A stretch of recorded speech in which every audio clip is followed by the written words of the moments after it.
동아쌤입니다.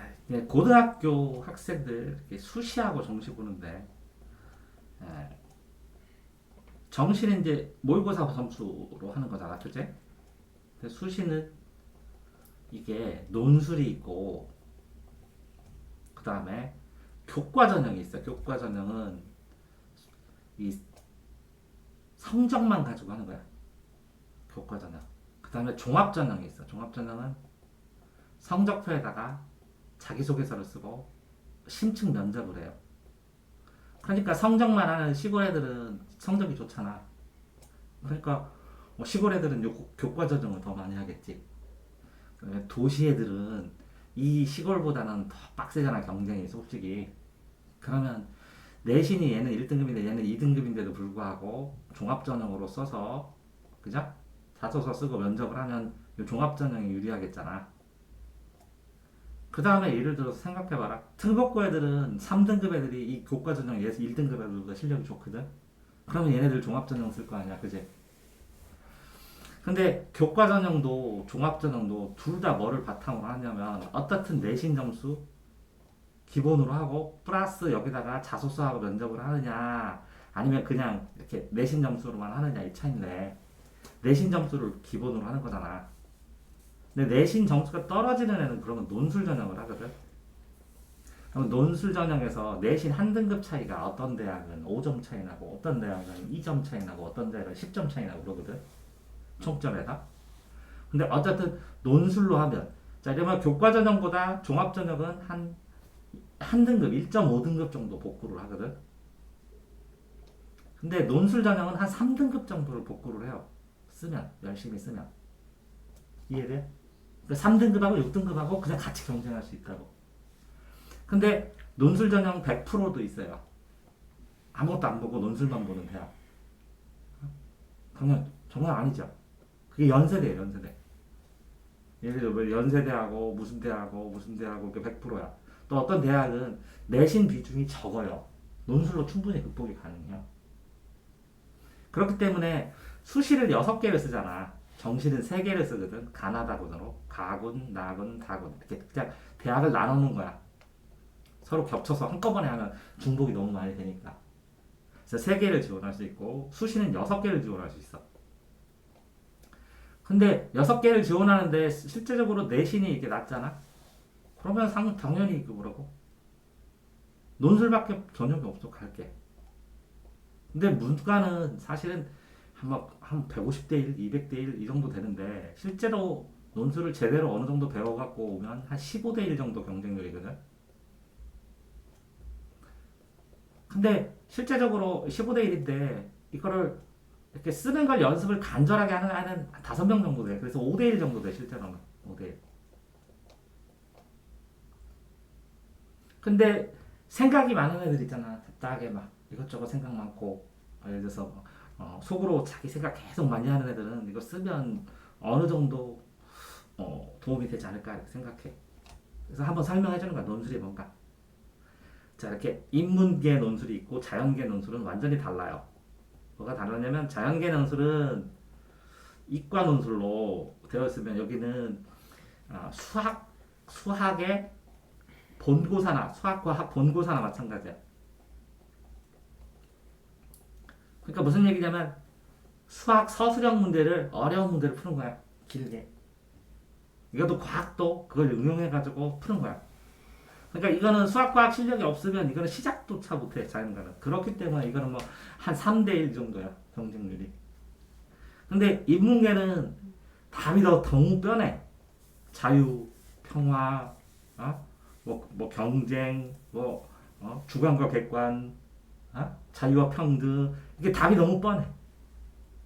너무 뻔한 답인데 그 너무 뻔한 답이 이론은 굉장히 뻔하기 때문에 쓰는 게 거의 비슷비슷해. 정말 비슷비슷해. 딱 써놓은 거 보면. 너무 비슷하기 때문에 여기서 이 차별화돼서 플러스 알파를 쓰면 붙고 이걸 못 쓰면 틀리는 거야. 다만 비슷한 남들이 쓴 건 다 쓰고 압축해서 이렇게 플러스 알파를 쓰면 붙는 거야. 그래서 이 플러스 알파를 쓰는 거를 계속 논술 수업으로 내가 동아쌤이 수업하고 그러는 거. 이해되세요?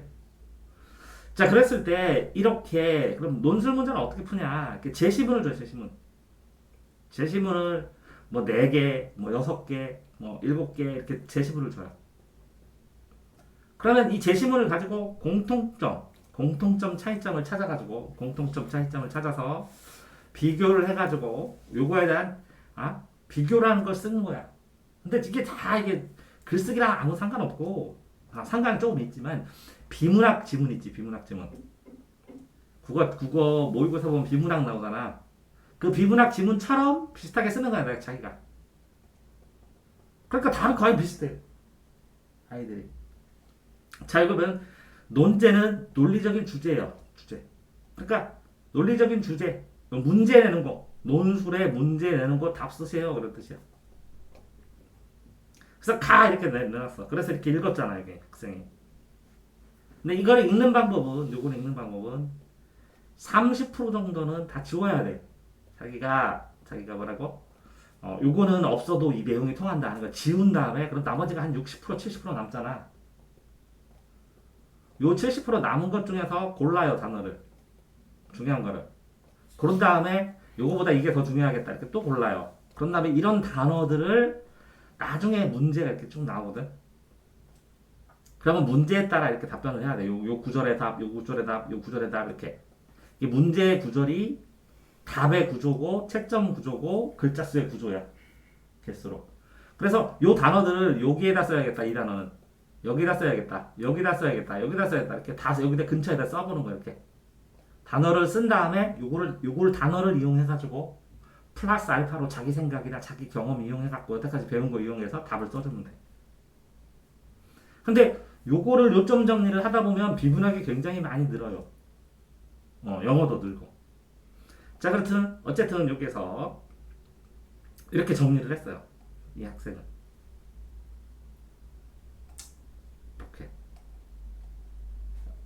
이렇게 정리를 했지, 자기가. 그럼 문제가 이거야, 이렇게. 그러면 문제를 어떻게 쓰냐면, 제시문 가나 나왔죠? 가나 나오고, 뭐 나왔어요, 이거 보세요. 바까지 나왔죠? 가나, 다라마, 바. 나오겠죠? 그 지문을 딱 주면 그걸 읽고, 가를 요약하는 거야. 나도 요약하는 거야. 그 다음에 논지의 차이. 요거하고 요거를 차이니까 공통점, 차이점을 서술해 주는 거예요.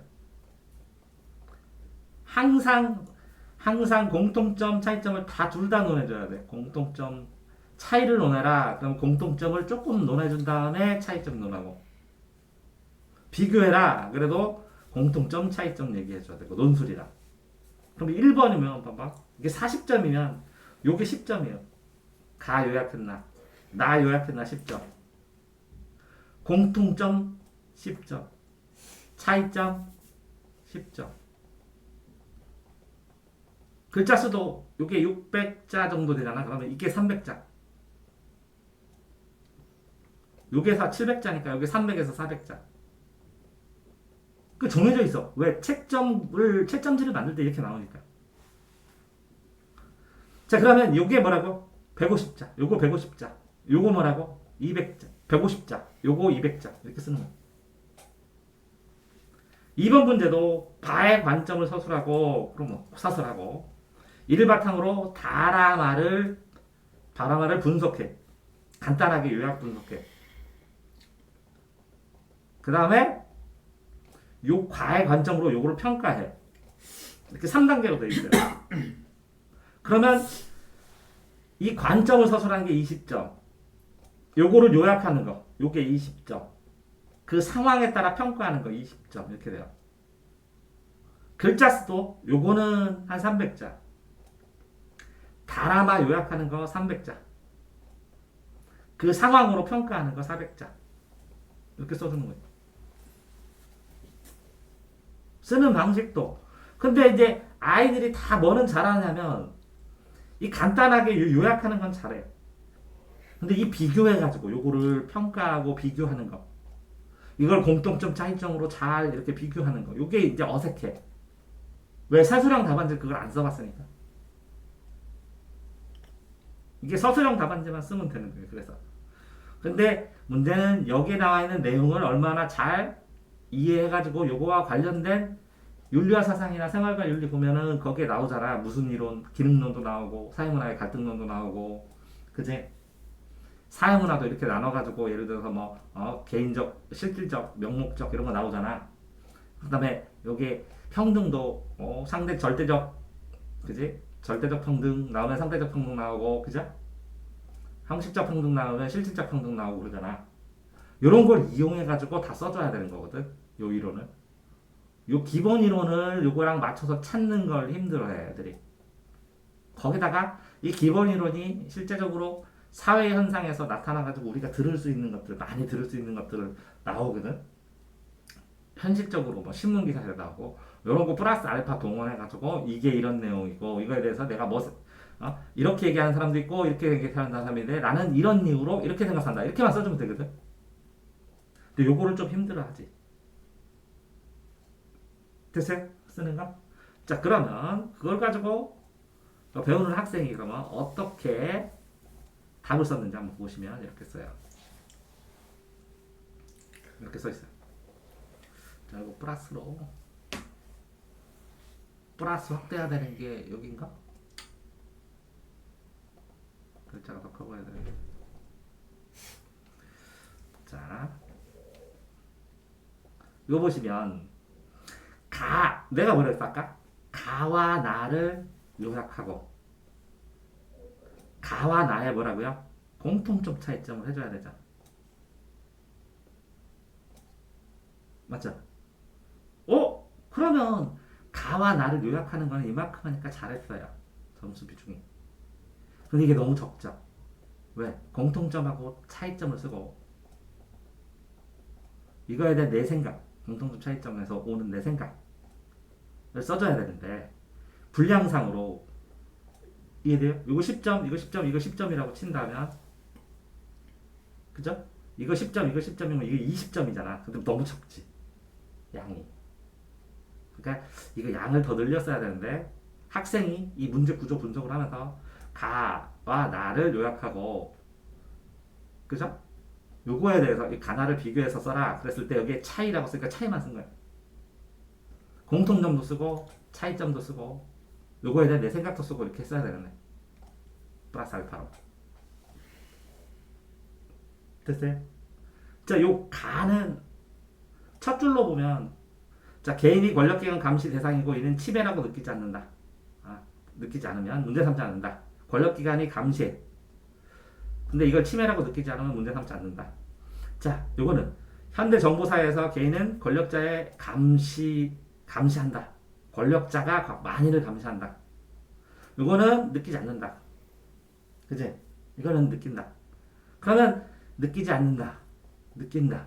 그러면 어느 부분에서 느끼지 않을 때는 상관없어. 느낄 때는 상관없어. 아니까. 근데 여기 사이에서 권력 감시하면 안 된다. 된다. 이게 충돌할 때는 언제 하고 왜 되고를 써야지. 그러면 여기서 보면 프라이빗이 침해당하는지도 모르고 추천당한다. 그쵸? 쌍방향성으로 나타난다.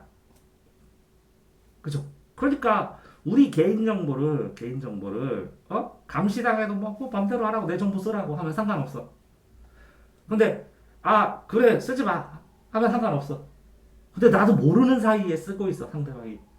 그랬을 때 처리 문제에 대해서 좀 심각하게 고민하고 이렇게 말하는 사람 어쩔 수 없다. 아니면 감사해야 된다. 아니면 그렇게 하는 건 나한테 일일이 동의 받아야 된다. 동의를 받으면서 어떻게 해야 된다. 이런 걸 다 써줘야 되거든, 치열히 고민하게. 그 현대사에 있는 거잖아, 그치? 인터넷에서.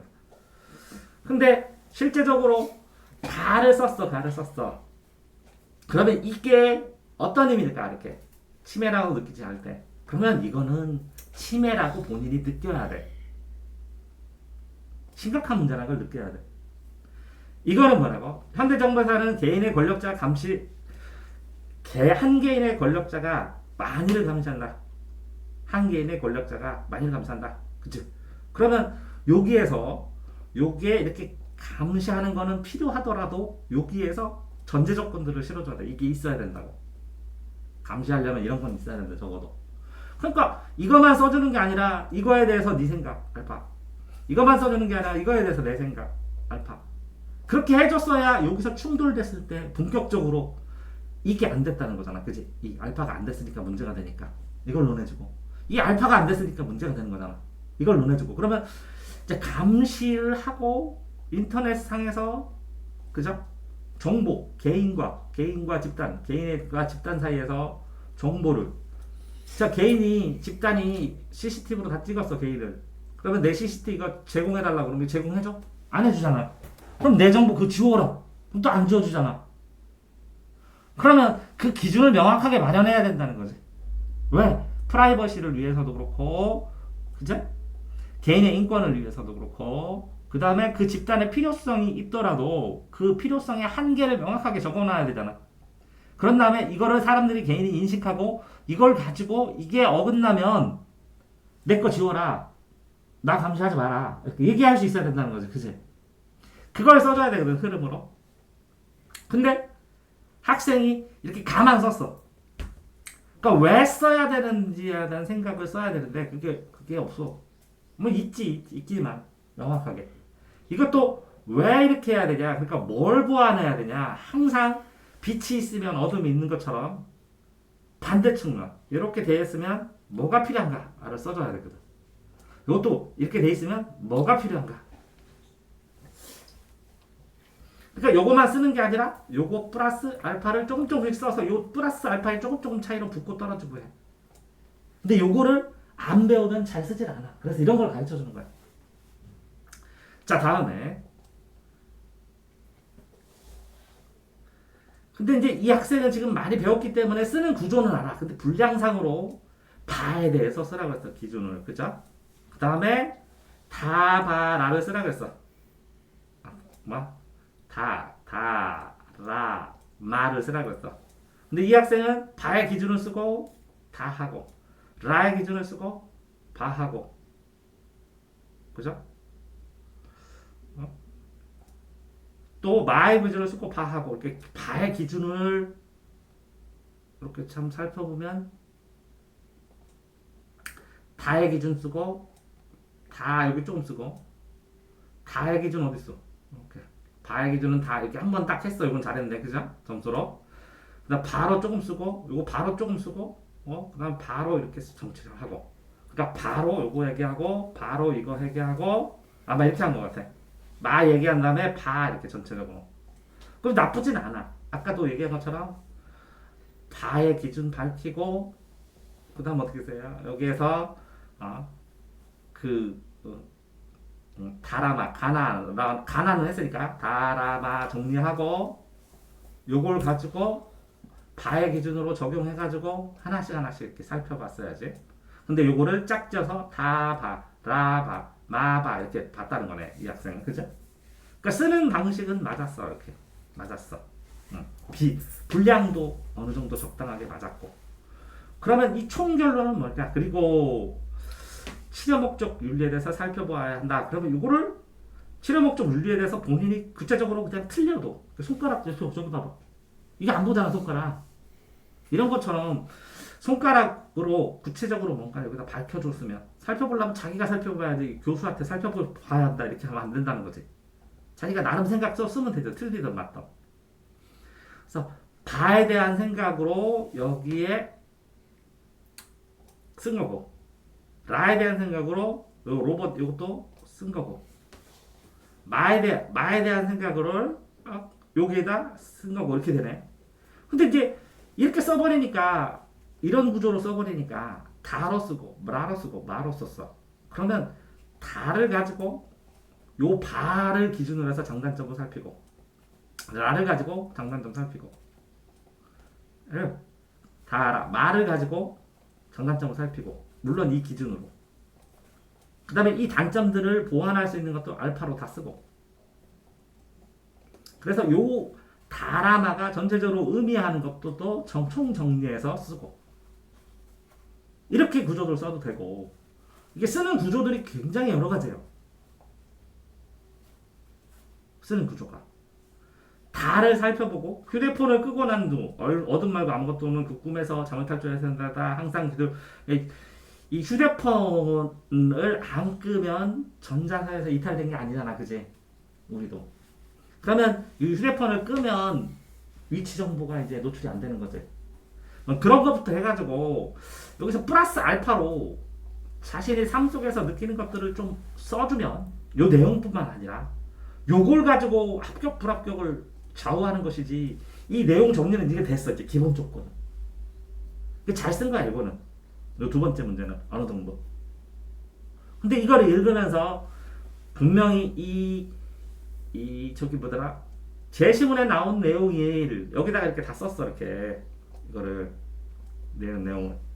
그러면 플러스 알파를 반드시 써야 돼. 플러스 알파는 뭐냐면 제시의 문제가 나오는 내용과 관련돼서 내가 떠올릴 수 있는 사례나 이론이나 그거에 대한 내 생각이나 이런 거. 어떤 애가 그래? 내 생각 쓰면 이거 주관 아니냐고. 주관 아니야. 주관이 아니라고 하는 이유는 예를 들어서 핸드폰을 사용해야 된다, 사용하지 않는다, 또 사용한다, 사용하지 않는다. 이거 주관 아니야. 논술에서 그냥 누구나 토론할 때 그냥 누구나 얘기할 수 있는 거야. 그럼 학생이 사용해야 된다는 근거를 대는데 이거 막 근거를 대봐야 이거 다 주관 아니야. 사용하지 말아야 되는 근거를 다 해서 공부를 못한다. 이거를 하게 되면 심리가 안정 안 된다. 뭐 이런 것도 다 주관 아니야. 그냥 다 있어. 논술에서 주관이면 제 기분 나쁘다. 쟤는 뭐 예쁘다 이런 건데 이런 건 논술에서 이걸 얘기를 해서 언급하지 않게 문제가 나와. 그러니까 논술에서 있는 것들을 언급해도 내가 배웠던 어디서 주워 들었던 여태까지 신문을 봤던 수업을 했던 애들과 대화를 나누던 사람들의 의견을 들었던 그냥 갈라지는 의견들 중일 뿐이야. 이것까지 딱 쓰면 붙는 거라고.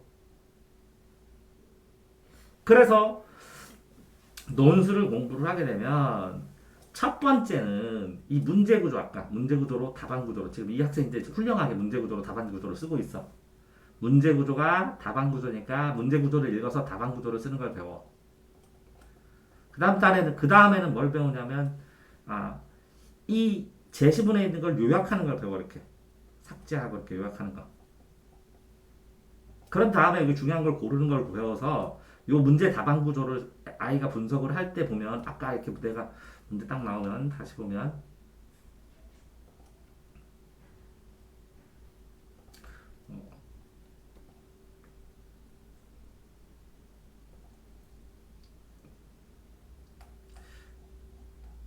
아까 이게 문제 구조가 답안 구조라고 했잖아. 그제? 여기에다 이렇게 딱 끊었으면 여 위에다가 필요한 단어들을 이렇게 쓰는 걸 요약한 단어들을 쓰는 걸 배워. 그럼 요 내용이 무슨 내용이다 뭐에 대해서 얘기하는구나 그래서 한 줄로 쫙 요약하게 이렇게 만드는 걸 배워. 그럼 요 한 줄과 여기에 나에 있는 내용들 중요한 단어들 여기다 막 뽑을 거 아니야? 또 한 줄 만들지 이거를. 또 논지의 차이를 쓰면 또 다른 내가 내 생각들 이렇게 플러스 알파 이렇게 찾을 거 아니야? 그럼 여기다 한 줄을 하지. 그럼 여기에서 이렇게 연결하고 이렇게 연결하기 개요짝이거든.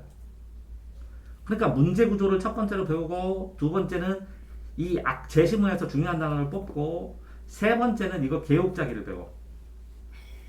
그러면 이 하나의 단락을 하면 요걸 가지고 1번은 뭐 쓰고 2번은 뭐 쓰고 3번은 뭐 쓰자 이렇게 쓰거든. 그러면 내용 단락으로 나중에 뭐라고 논술을 만들면 요게 첫 번째 문장이 되고 요것들을 다 내용들을 여기다가 쓰게 되는 거야. 그럼 글이 이어지는 거야.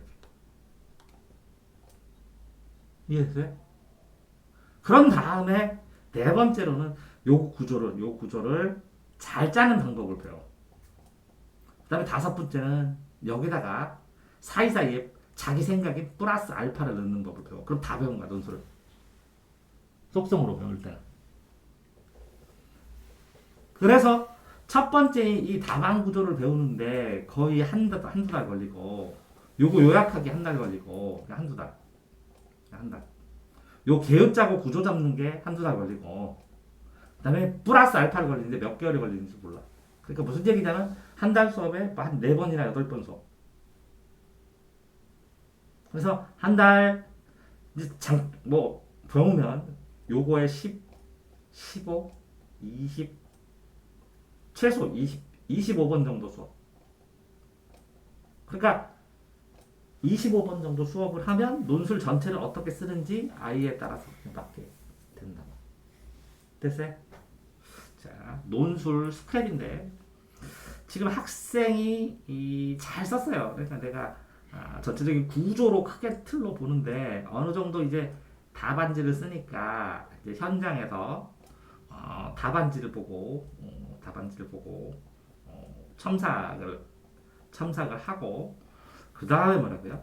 이제는 이제 요약하면서 지금 이렇게 요약하는 것도 있는데 이거를 시험에 어떤 단어들을 끌어다가 써야 되는지 그 다음에 이 시험에 여기 써 있는 것과 플러스 알파의 차이가 뭔지 이거를 좀 이해시켜가면서 요 답안 구조를 목차식으로 이렇게 첫 줄 만들고 이것처럼 요거를요 목차식으로 이거 만들고 1번, 2번, 3번, 4번 해갖고 간단하게 정리한 다음에 이거를 글로 바꾸는 그런 연습을 다음 단계로 하면 됩니다.